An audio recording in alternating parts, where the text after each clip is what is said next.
We saw them singing on their balconies under quarantine. We watched the normally buzzing streets of Rome, Florence, Venice completely empty under total lockdown. And we watched as their numbers soared to over 200,000 confirmed cases and over 28,000 deaths. Italy now ranks in third place in the world when it comes to death rates due to COVID-19 with respect to population size. Reports coming in estimate that more than a third of people in one of Italy's hardest hit provinces, Lombardy, have had coronavirus over the last 2 months. I talked to Maja Barel, who was born and raised in Italy, but has been working for IBM Turkey for the past 7 years. Maja had to abruptly leave Istanbul to be with his parents at Rome during this pandemic. She told me her story. I remember it was the 12th of March. I woke up in the morning, I picked up my iPad, I started reading news, and there was this article about medical saying that 60-70% of the people globally are going to be affected by the coronavirus. So in that morning, I just stopped oxygen in my brain and say, I cannot be here. I really need to be close to my family and help them. And I remember me going to the office and thinking, I need to go, I need to fly out. And it was very tough because the flights were canceled. So I went onto the airports and they were canceling every flight. So basically I went back home, I packed everything, I closed my house, I gave my beautiful cat to a friend. I went to the airport, I picked up the 2 o'clock flights to Dubai. So when I jumped on the flight, it was an immediate flight. It was the last one. I actually purchased the last flight, the last seat on that flight. And we flew with an Airbus 380, so double-deck, huge flight. There was no one seat available. The plane was packed, and all the people that were on the plane were actually people stuck everywhere around the world. They were trying to come back home. The flight was busy, emotional. Emirates Airlines gave us Italian pilots. So along the flights, it's 6 hours and a half. They were trying to cheer us up. They were playing Italian music. The pilot says, okay, guys, we are coming home. Just look out of the window and see how beautiful our country is. And we're going to take you down in 30 minutes. And when we landed, it was really emotional. Everybody was really happy because we made our way back home.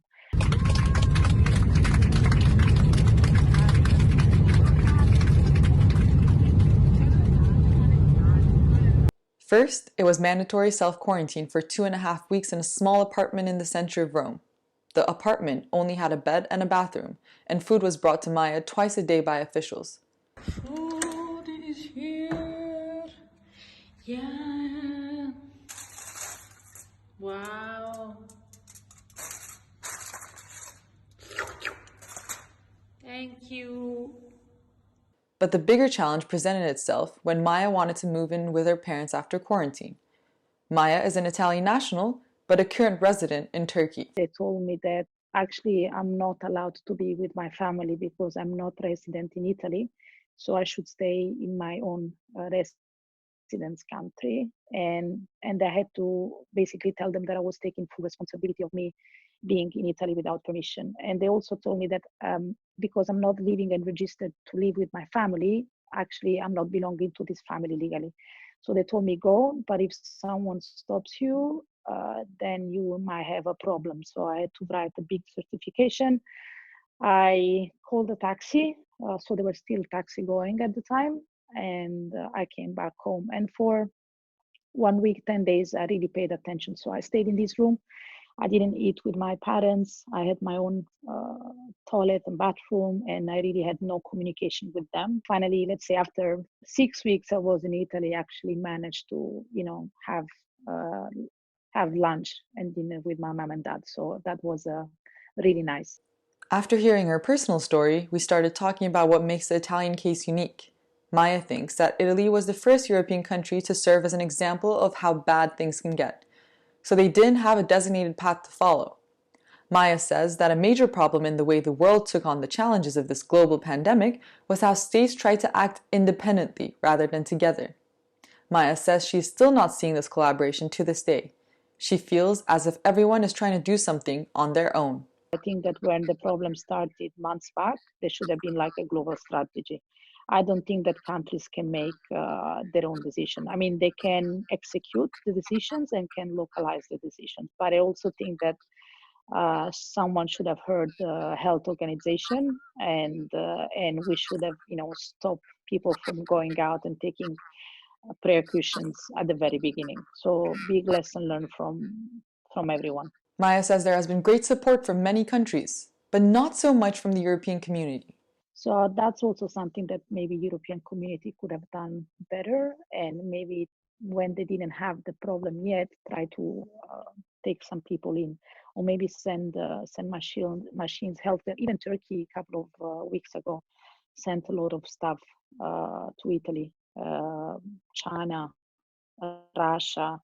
Russia is sending doctors. Cuba is sending doctors. Yesterday, we have 4 flights from Air Serbia landing in Fiumicino Airport. They just passed through my head, over my head, and they just brought doctors, nurses, and everyone is trying to help, right? Where countries that don't have problems are coming here and support. But the funny thing is that you would not expect those countries to come and help. You would have more expected neighbors or part of European community to come and help.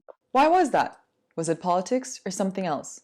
Regardless, Maja thinks when saving the country is the question, political ambitions should be the last on the agenda. It is a time when you stop politics and you just listen to everyone, whether this is the whole parliament or whether ideas and innovations are coming from citizens. But how did the issue spread so quickly? A unique challenge may have been the average age and how it made it more pressing for people to be with their family to support them in this time. People here are very old. I mean, Italy is a very old country. Like, people live around 85. Like, I think we are the oldest country in Europe.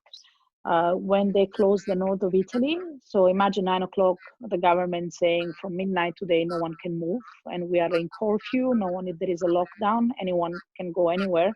Then is where all the people that have families from the south basically jumped on the planes, on trains, and they went to the south. And that's how you carried the problem all around Italy, right? Because it was confined in a place like Veneto, Lombardia, all those areas had the biggest issues. Then the issues went down to the south and elsewhere. We are anyway lucky that everything's starting in the north of Italy, because north of Italy is more ready for this type of problems. If it started to the south of Italy, then they should have many problems. I mean, no hospitals, no infrastructure. It would have been even more a disaster than now.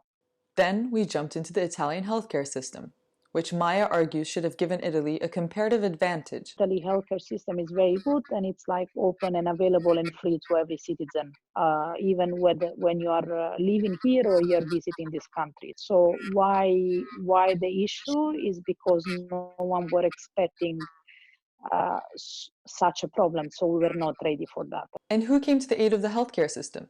Italian brands that many of us know and love.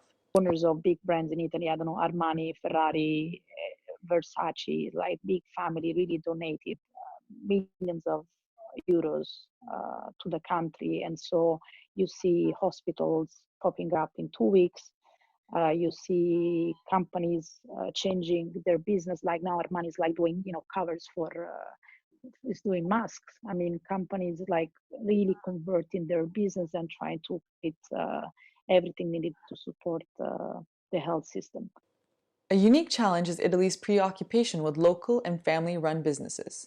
So if I go around in Roma, everything is local, and the hairdryer and the hairdresser, the restaurant, the shop. We don't have mega supermarkets. Everything is so local. So all those families actually are not working for a couple of months now. So if you don't work, you're not getting paid. If you're not getting paid, you cannot pay my rent. Can you imagine you need to pay your mortgage and you don't get money from your rent, or you're not getting money from your salary? So economically wise, it will take years to recover. What's next for Italy? After the 4th of May, industries have started to open. From the 4th of May, Italy is going to phase 2. They will try to open some local businesses and test. So, for example, now in the underground, they are cleaning everything, and they are putting maps. So everyone that you go to take a train, There will be thermoscanners, just like maybe 30 people can be in one coach when usually you can have like 200 people packed. That's a big test. This test can either show that the numbers can go down or will define the new norm of living for the next couple of years. Maja hopes that everyone understands the necessity of abiding by these new norms so that a second wave does not happen. How else is Italy taking on the challenge?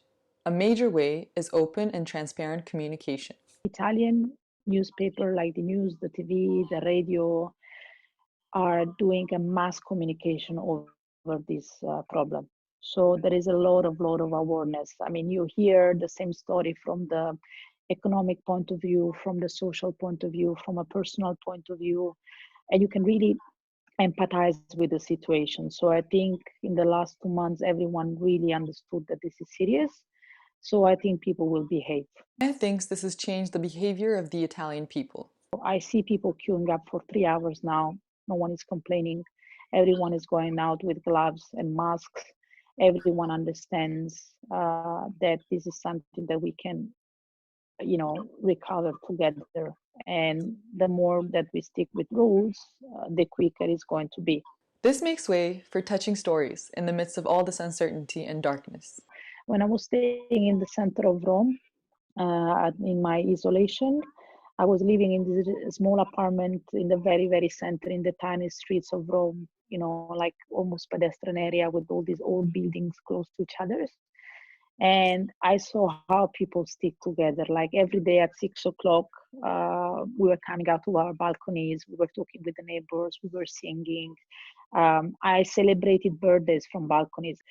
Today I was going to the supermarket. All around the streets, there are these big baskets. When it's written, basically, if you can leave something, drop it here. If you have problems, just pick whatever you want. And you see those baskets being very full, which is really beautiful.